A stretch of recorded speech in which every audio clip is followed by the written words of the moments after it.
Fala aí pessoal, sejam todos bem-vindos de volta, canal Sobre os Mares, Paulo Cruz aqui falando. Hoje vamos dar continuidade a mais um vídeo sobre refrigeração. Esse é o terceiro vídeo que eu uso esse simulador aqui, essa mini apresentação. Então, primeiramente gostaria de enaltecer mais uma vez o autor, já falei sobre ele em outros vídeos, ele tem um canal no YouTube também, então quem quiser seguir lá, eu recomendo. O vídeo de hoje é para falar sobre carga ideal. Quais são os critérios, quais são os 5, 6 critérios, quais são os 6 critérios que eu utilizo. Eles são acumulativos, são somativos, quais são os critérios que eu utilizo para saber se eu estou fazendo uma carga de gás ideal no sistema de refrigeração. Então, eu vou falar um pouco sobre cada um deles aqui, de tentar ser de maneira mais breve possível. E a ideia do vídeo é ajudar aí a você ter essa mesma ideia para fazer isso de maneira correta, porque a carga inadequada seja ela deficiente, seja ela menor do que deveria, ou seja ela exagerada, vai causar anomalias nos sistemas que a intenção é que seja evitável. A intenção é que o sistema opere de maneira de acordo às recomendações do fabricante. E eu vou falar um pouco sobre essas anomalias no decorrer do vídeo aqui. Então, para iniciar, a gente tem aqui um sistema que eu já deixei congelado, já semi-pronto. O sistema já fez o vácuo. A gente está com um branco aqui que já foi feito o vácuo, tá? Quem quer saber mais sobre o procedimento correto de vácuo e de carga de gás e o que a falta do procedimento correto de vácuo gera, é só ver o vídeo anterior. Eu menciono lá nisso. Não deu para colocar essa parte de carga de gás ideal junto, porque ficaria um conteúdo muito extenso e complicaria aí o entendimento. Então a gente tem aqui, então a primeira coisa que a gente precisa saber é se a gente vai colocar de fato, apesar de simples, de boba, mas é importante, é se a gente vai colocar de fato o gás ideal aqui. Nesse caso, esse sistema requer o gás R134A. Como eu já falei anteriormente, vou falar de novo aqui, essa parte azul claro é gás, a parte azul escuro é líquido dentro de uma garrafa, e aqui embaixo a gente tem uma balança. Então a primeira coisa que a gente tem é saber se o gás é ideal. Para isso, para mostrar alguns detalhes, para demonstrar alguns parâmetros, eu vou mudar as imagens aqui no decorrer do vídeo, para mostrar algumas outras imagens, fora a ilustração aqui, fora a apresentação, que vão ajudar no entendimento da minha explicação. Então vou mudar a imagem aqui. Eu tenho essa imagem de uma etiqueta de identificação de um condicionador de ar tipo split. Mostra o modelo, o código, etc. Mas a parte que nos interessa foi as partes que eu marquei aqui em amarelo. Então, de cara, a primeira parte que me interessa aqui, que eu já mencionei lá sobre a apresentação, né, sobre o simuladorzinho, é que a gente precisa saber qual é o gás ideal. Então, a título de comparação aqui, de maneira teórica, se fosse fazer esse sistema aqui usando o R134, eu já traria dano ao sistema, porque eu preciso que seja R22 de acordo com esse fabricante aqui, de acordo com esse modelo de ar-condicionado. Beleza? Então já é a primeira coisa que a gente precisa atentar. É o primeiro ponto que eu sempre me atento para não trazer dano ao sistema, não trazer anomalia, porque esses gases, nós temos diversos tipos de gases, eles trabalham de maneira, eles têm comportamentos diferentes, então isso pode gerar diversas outras pressões de condensação, pressão de evaporação, que podem e vão, muito provavelmente vão causar dano ao sistema de refrigeração que você estiver dando carga, e muito principalmente ao compressor. Então o primeiro ponto é esse. O segundo ponto é a carga de gás refrigerante. Vou voltar na imagem lá na apresentação. Então aqui a gente está com o sistema em vácuo. Ele está totalmente vazio. Então eu sei que aqui tem zero carga de gás. Então com o auxílio da balança eu vou fazer uma conta básica de subtração entre o valor que eu tenho original antes de começar a dar carga de gás e o valor que vai ficar após a carga de gás terminar. E assim eu vou encontrar, fazendo essa subtração, quanto foi colocado no sistema, nesse caso aqui 1.850 gramas. Então se eu fizer essa conta, essa subtração entre o valor inicial e o valor final, eu vou encontrar. É a segunda maneira que eu gosto de utilizar. Muitas das vezes a gente pode não ter uma balança boa ou uma balança ou não ter a balança presente. Então você vai acabar não podendo fazer dessa maneira, que é uma das maneiras mais eficientes de você fazer uma carga de gás ideal.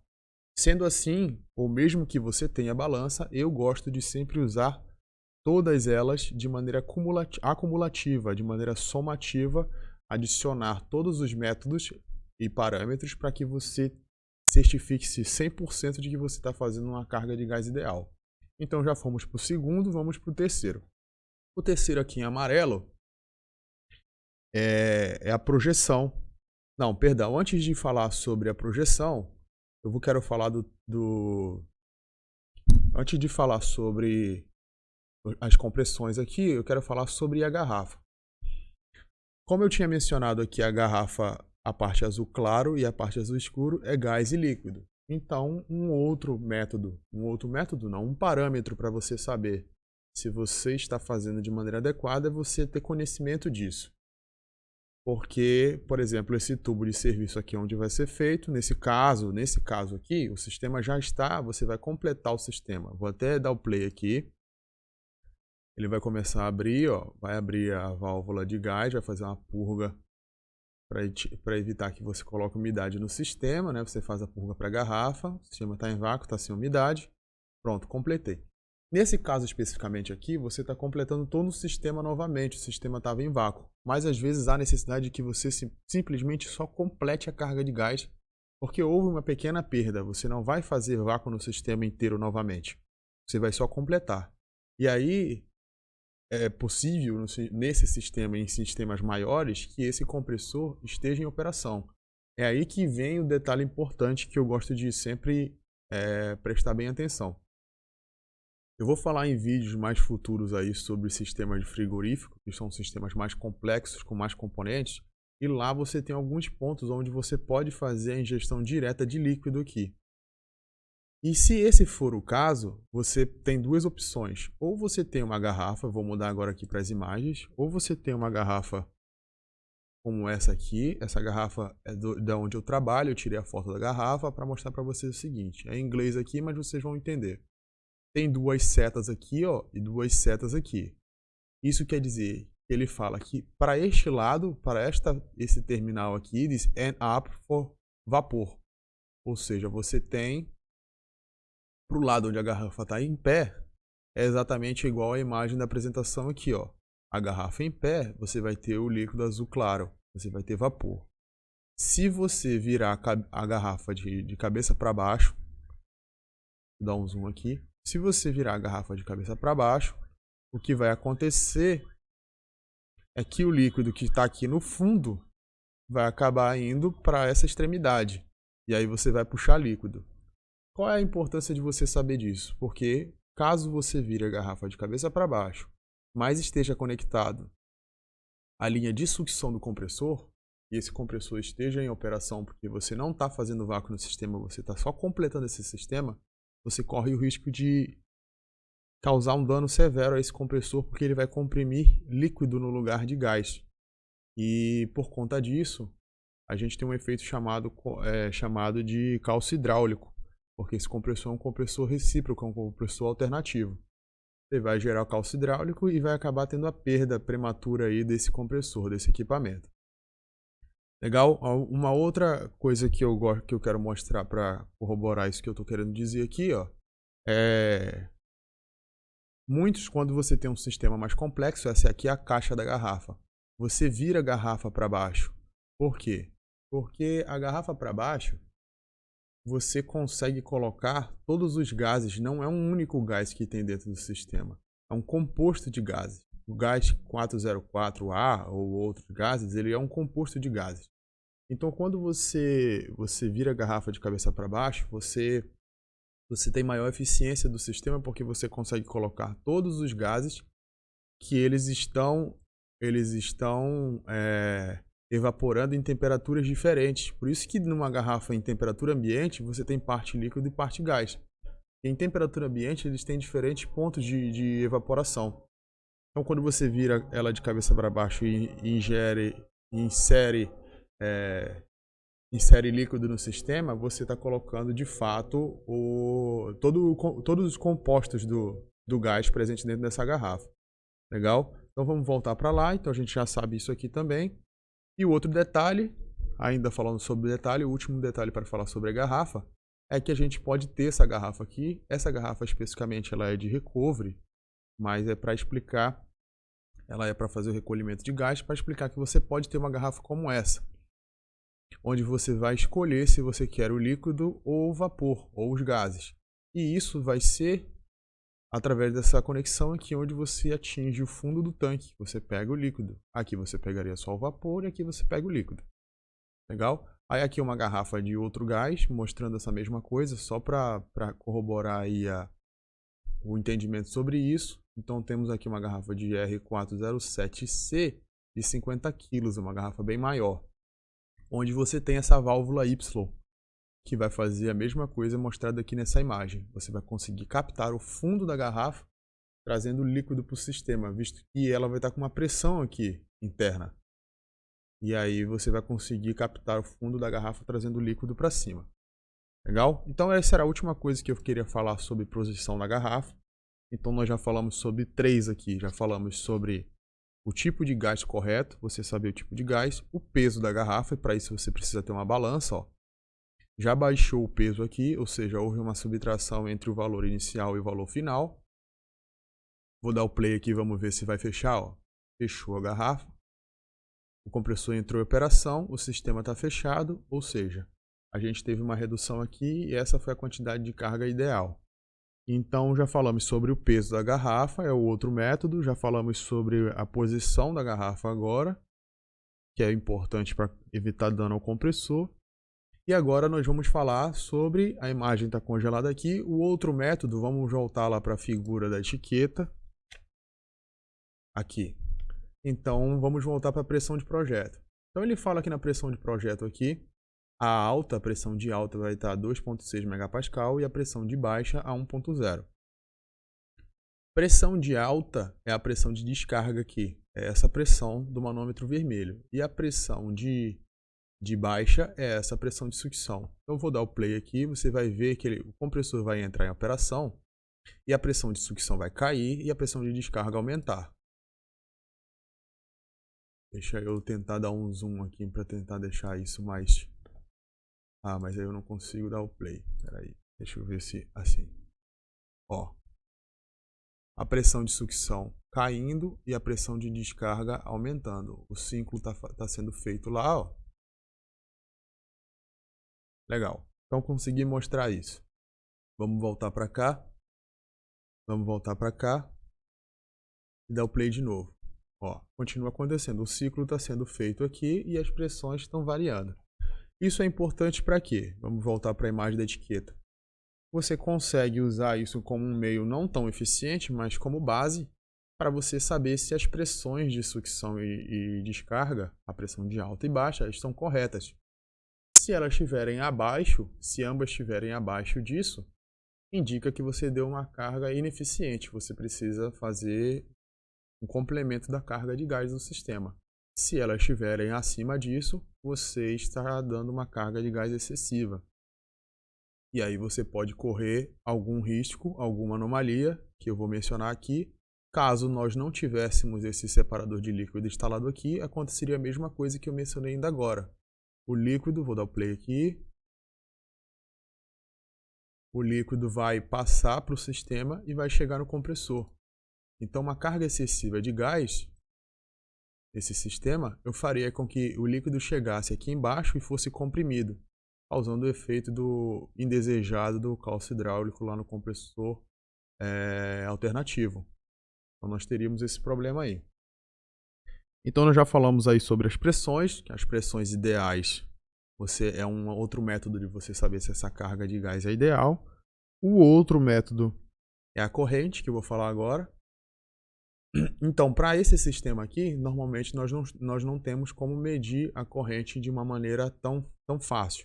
Eu vou começar falando sobre um sistema amplo, um sistema de refrigeração complexo, aí de câmaras frigoríficas ou um sistema de climatização.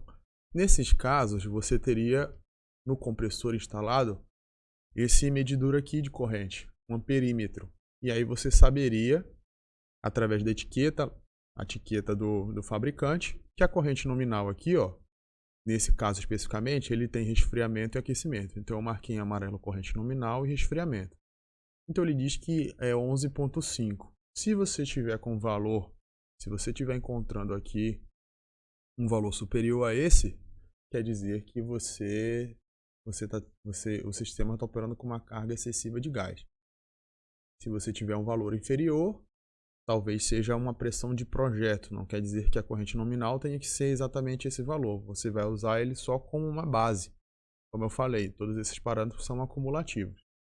Mas isso aqui, normalmente, você não tem em casa lá. Por exemplo, se você tem um split em casa, você não tem isso. Então, o que você vai fazer é medir a corrente usando esse equipamento aqui, ó, um alicate em perímetro. Você vai pegar um dos condutores lá que fazem a ligação para seu disjuntor, né, do ar-condicionado, e você vai medir a corrente que está passando lá. Vai comparar o valor que você vai encontrar aqui em amperes, vai comparar esse valor com a etiqueta aqui. Legal? Então seria mais uma maneira de você saber se você está de fato próximo da sua carga ideal de gás no sistema, de acordo com as recomendações do fabricante. Bem, agora o último, mas também não menos importante, nós vamos falar sobre para você usar como base para saber se a carga de gás no sistema que você está fazendo essa carga, onde você está inserindo esse gás, se é ideal ou não. Nós vamos usar os cálculos de superaquecimento e subresfriamento. Esse é um tema bem mais complexo, é um tema bem amplo. Eu não vou me aprofundar aqui muito porque não vai adiantar.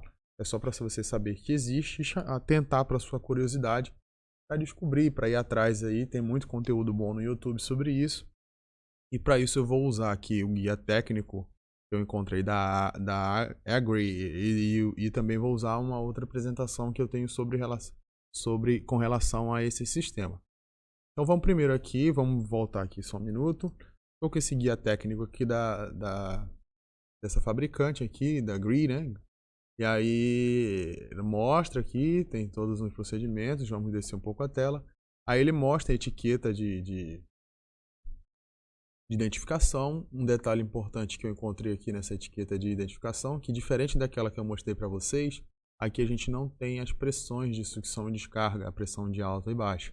Então, nesse caso, talvez não fosse possível encontrar esses valores para comparar. Você conseguiria encontrar através do manômetro, como eu vou mostrar aqui embaixo, mas não conseguia comparar porque ele não dá esses dois valores aqui para a gente na etiqueta. Talvez esteja no manual do fabricante, né, no manual técnico ou no manual do consumidor, sei lá, mas na etiqueta nós não temos. O outro detalhe interessante aqui, que vai passar aqui controle remoto, etc. Vamos descer um pouco mais. Ele fala aqui o que precisa ser feito para a instalação, quais são os critérios para fazer a instalação. Mostra aqui um procedimento também. E aí ele vem para o procedimento de vácuo no sistema. A gente já falou no vídeo sobre vácuo aqui, já falou hoje, mas eu vou mostrar só rápido aqui.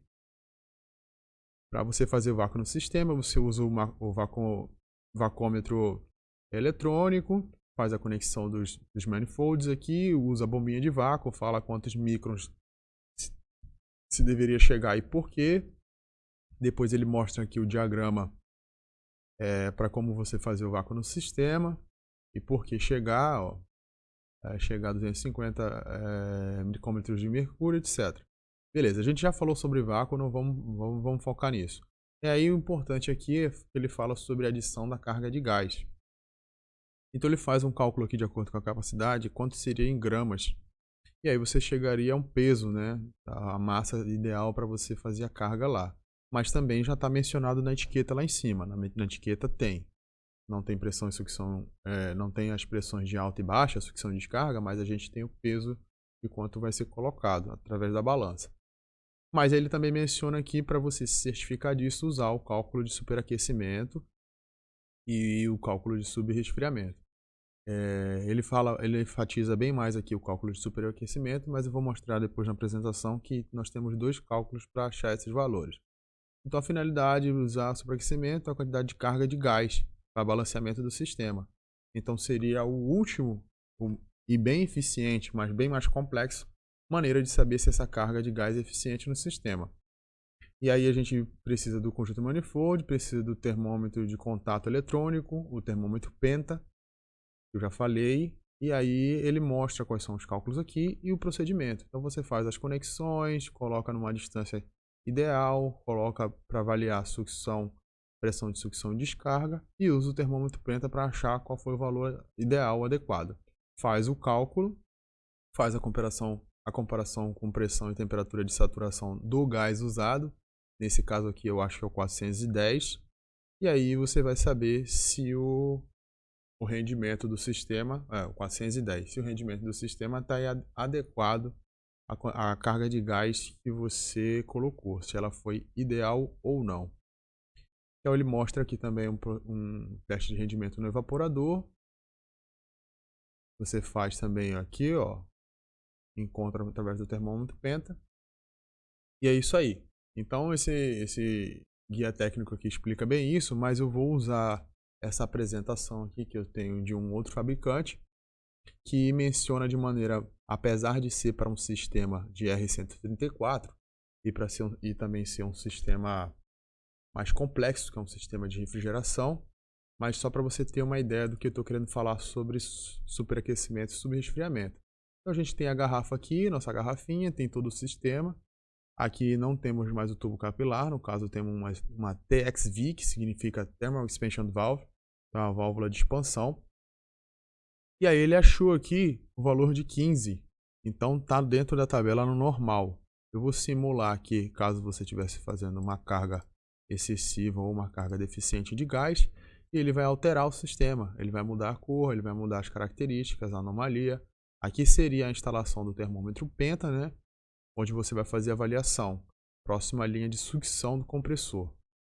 E aí você volta aqui para normal, ele volta a operar de maneira normal. Volta aqui, ó, ele opera de maneira com anomalia. Aí você volta, agora eu vou colocar para o baixo, superaquecimento baixo. Aí ele volta a operar em anormalidade. Ele indica aqui, ele faz uma descrição do que é o superaquecimento. Como eu falei, eu não vou abranger muito nesse assunto, que é um assunto complexo, vou fazer um vídeo específico sobre isso. Então, ele mostra o congelamento aqui na linha de sucção, vou voltar para cá. E agora nós vamos para o subresfriamento, só para você ter uma ideia. Subresfriamento. O subresfriamento é basicamente o mesmo procedimento, só que na linha de líquido, você vai instalar o termômetro Penta aqui. Ele também vai ter uma distância de parâmetro entre 3 e 11, onde você vai encontrar o normal. O subresfriamento vai aumentando, e aí depois do subresfriamento muito alto, começa a ocasionar anomalia ao sistema. Depois um subresfriamento muito baixo, a mesma coisa, também ocasionando anomalia ao sistema.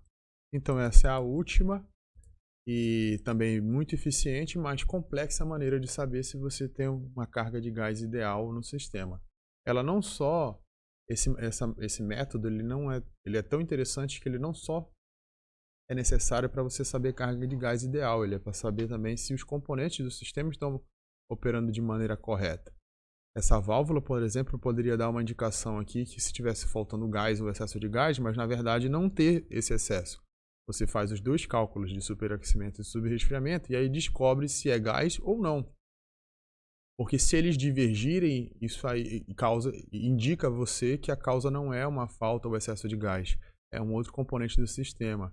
Pode ser a válvula expansora, pode ser o filtro secador, etc. E é isso aí, pessoal. Vou ficar por aqui.